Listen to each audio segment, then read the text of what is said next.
Hey everybody, and welcome back to the channel. Today I'm going to be talking about 5 authors that I would like to read more from in 2024 and beyond. So basically this is just part of me wrapping up my 2023 reading year and reflecting on what I read, what I enjoyed, and specifically for this video, the authors that I really want to read more from. So there were a bunch of authors that I read for the first time in 2023, and there were a couple of authors that I read, if not for the first time, I read only my second, maybe third, but I think mostly just second book from them, and thought, you know, these have been 2 really great experiences and I really need to read more. So these are authors who have definitely piqued my interest and have me wanting to further explore their bibliographies. The very first author was a new to me author from the first month of the year. So all the way back in January 2023, a year ago now, I read The Folding Knife by KJ Parker. This was part of a TBR that was put together by my friend Alan, who was giving me books that he thought that I would enjoy, that I could read at the beginning of the year. And I really loved this book. And specifically, I don't know, I'm sure everybody's had this experience. When you read a book and you think, if I read this book written by someone else, I don't think I'd like it. I don't know if I would like it. It's not the book specifically, the plot specifically, the character specifically that appeals to me. It's the way that this particular person put those elements together and created this story. So I really loved The Folding Knife, but I got the sense as I was reading it that I loved it because KJ Parker had written it. I haven't read anything else by him, so maybe that is a completely erroneous assumption, and I'm going to find myself proven false, and I'm not going to like the rest of his books, but I just have a feeling that I am going to love his bibliography, and not just The Folding Knife, but all of the things that he has written. The things that really drew me in about The Folding Knife, the reason that I want to go on to explore more, is just number one, the main character of that book is one of the most complex characters that I have ever read. And KJ Parker did nothing to soften the blow of the terrible things that he was willing to do. He was also one of the smartest protagonists that I have read, and KJ Parker included a lot of details that I feel like in the hands of a less talented author might feel tedious or boring, but just made the story more compelling for me. Now, I know there are people out there who have read The Folding Knife and said, what is everybody going on about? This is terrible. But I thought that for the type of reader that I am, it really pulled me in and made the book feel more vibrant, made it feel more immersive, and it made me really excited to read more. I also just liked the writing style I really enjoyed, and just the overall experience of reading the book. It really made me want to pick up more Parker. And I have a bunch of different options. So Parker has more standalones, he has novellas, he has series. There's tons of things that I can read from. I do have the first book of his How to Defend a Walled City series, or that's the name of the first book. Anyway, I don't know what the actual series is called, but I do have that book, so I could start a series by him. I have a collection of novellas that I can read, so I have a couple of different starting points that I already have in my possession. And so I'll probably start with one of those, but I am very much looking forward to it. I truly believe, based on this one experience and the word of Alan, who, you know, is a person that I trust in terms of their reading taste, I do think that KJ Parker could be a favorite author for me. And I'm really hopeful that that will be true. I have my fingers crossed that that will be true.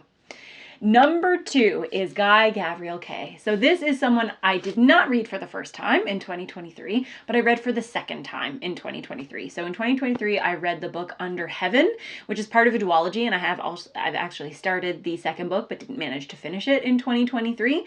But I read Tigana last year or the year before, and then I read Under Heaven last year. No, Tigana was the year before last or the year before that. I don't remember. And I read Under Heaven last year, and I really loved them both. Again, the writing style really pulls me in. At the very beginning of putting together my booktube channel, I made a video about the best prose in fantasy. So which fantasy authors had the best prose?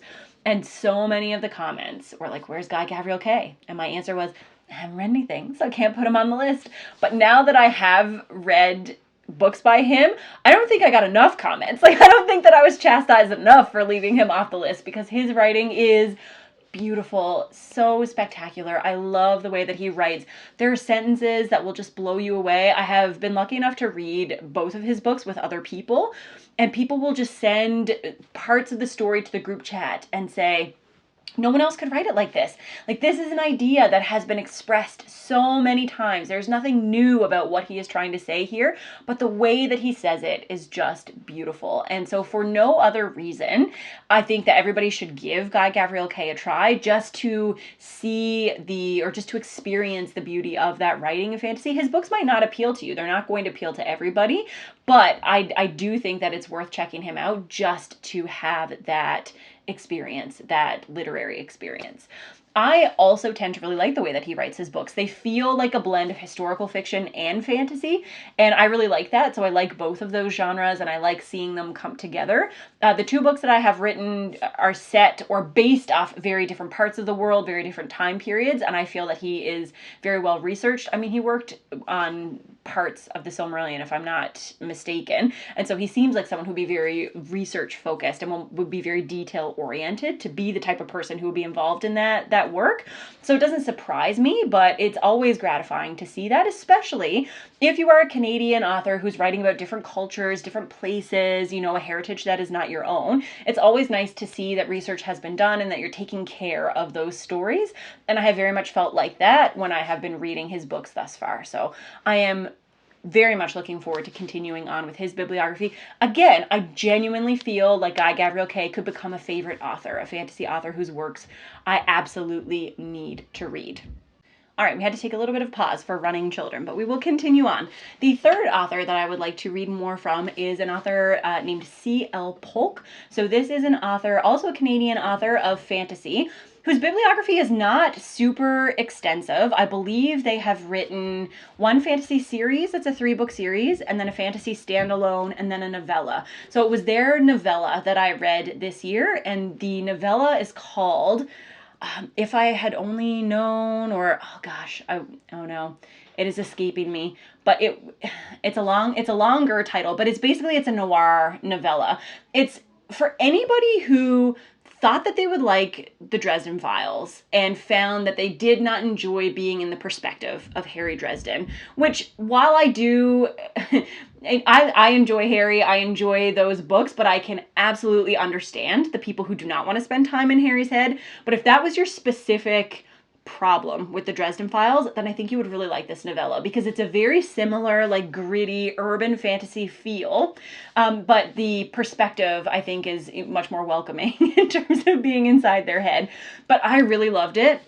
Novellas can be kind of hard to bring me in sometimes. It's hard to totally capture me because you have fewer pages, you have to get a lot more accomplished. You don't want it to feel infodumpy, but you want people to be immersed in your world. And so I do think that it's hard to pull off a truly mesmerizing novella, at least for me, for the kind of things that I want, for the kind of reader that I am. And I really loved that one. I think it's called Even Though We Knew the End, I believe. I'll pop it up anyway. But I really, really enjoyed it. And it did make me want to read more of this author's writing. I think that their storytelling was really good. The dialogue was really good. I really enjoyed the characters. I felt very attached to them, even in that short period of time. And just the setting and the style were really gritty and felt kind of new and fresh. So I would love to check out some more of their fantasy novels. I don't know if they'll become a favorite author. I didn't get quite the same experience as when I was reading KJ Parker. This was just something that I found really good and really intriguing, and so it made me want to read more, but who knows? This is, definitely, I'm always up for reading more Canadian authors, so I'm happy that I will have the opportunity to do that. Number 4, so the fourth author that I want to check out more from is Octavia E. Butler. So I had read one novel of hers previously, and then I read a second novel by her in 2023. And both times that I have read books by this author, it has simultaneously been an amazing experience because the book was excellent, from the writing to the exploration of themes, like thematically, so rich. Such a good experience. So sad and depressing, like so dark, so unexpectedly. Well, one of the books I expected to be dark, but the other one I did not expect to be as dark as it was, and just like a gut punch, really. It is like emotional damage when you read a book by Octavia E. Butler, but you're thankful for it because it's such a good experience, such good books. So I really do want to continue to read more from her bibliography. She has a more extensive bibliography. Lots of her books are books that people really enjoy. She has some duologies, some standalones, some series. There's lots of variety to choose from, but definitely an author that I regret leaving until so late in my reading life because I didn't read the first book by her that I read, which was Parable of the Sower, until I think it was 2022. So I left it so late, but you know, it's always nice to have great fantasy authors or science fiction authors that you can read from and continue to enjoy. And then the very last author that I want to read more from, who has a very teeny tiny bibliography, but whose one book that I read this year made me super excited to read more, is Simon Jimenez. So I read The Spear Cuts Through Water at in the latter half of 2023, and it was so lovely. It did not become an all-time favorite, but it is structurally one of the most unique books that I have ever read. It was ambitious. It did things with fantasy and storytelling that I do not see done often. And it was just such a pleasure to read. I am going to try to reread it this year. This is part of my rereading goal. But I would specifically like to listen to it via audio because I think the way that the book is written, I read it in print the first time, which I think I'm glad for because it is a very unique structure to the book. So I think if I had listened to it on audio the first time, I might have been a little bit lost because I did feel a little lost sometimes reading the book. I was like, what's happening? Where are we going? What are we doing? And I think if it had been audio, that would have been heightened. But now that I have read it, now that I know where we're going, now that I know how everything all comes together, I really want to listen to it on audio. I hope it has a good narrator. I haven't checked out anything to do with the audiobook, but if you've listened to The Spear Cuts Through Water on audio, please let me know if you enjoyed it because I would very much like to re-experience that book via audio. And of course, Simon Jimenez has another book that I just received for my birthday, The Vanished Birds, and I am very excited to read that as well. But this is just an author, I'm saying that he has a small bibliography. Maybe he has written more than those two books, and it's just these two that have blown up. I really probably should have looked that up.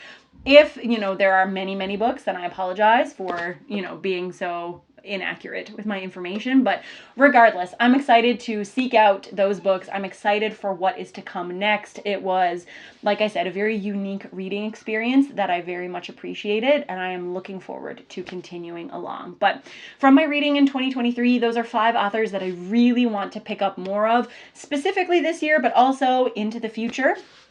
Are there any new authors that you picked up in 2023 that you really enjoyed? Anyone whose works you really just want to dig into more? I would love to hear it, and I will see you with another video soon. Bye!